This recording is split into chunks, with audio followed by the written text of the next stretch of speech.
Hello everyone, welcome to Sanmarga classes. Why did Jean Valjean steal the piece of bread? Okay, it is the next question. Jean Valjean was living with his sister and her 7 children. ಯಾರ ಜೊತೆ ವಾಸವಾಗಿದ್ದ ಆತ? ತನ್ನ ಸಹೋದರಿ ಮತ್ತು ಆಕೆಯ 7 ಜನ ಮಕ್ಕಳ ಜೊತೆ ವಾಸವಾಗಿದ್ದ. His sister was ill. ಆತನ ಸಹೋದರಿ ಕೂಡ ಆಕೆಗೆ ಆರೋಗ್ಯ ಸರಿ ಇರಲಿಲ್ಲ.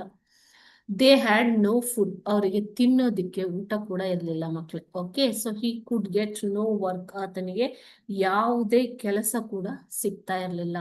The children of his sister, okay, 7 children, they were starving. ತುಂಬಾ ಹಸಿವಿನಿಂದ ಅವರು ಕಂಗೆಟ್ಟಿದ್ದರು.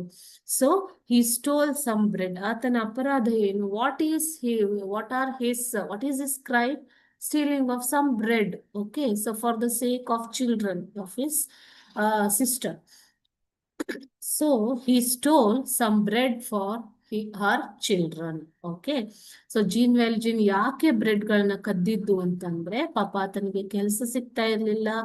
ಸೊ ಆತನ ತಂಗಿಯ ಅಥವಾ ಸಹೋದರಿಯ ಮಕ್ಕಳು ತುಂಬಾ ಹಸಿವಿನಿಂದ ಕಂಗೆಟ್ಟಿದ್ರಿಂದ ಆತ ಅವರಿಗೋಸ್ಕರ ಬ್ರೆಡ್ಗಳನ್ನ ಕದ್ದಿರ್ತಾನೆ.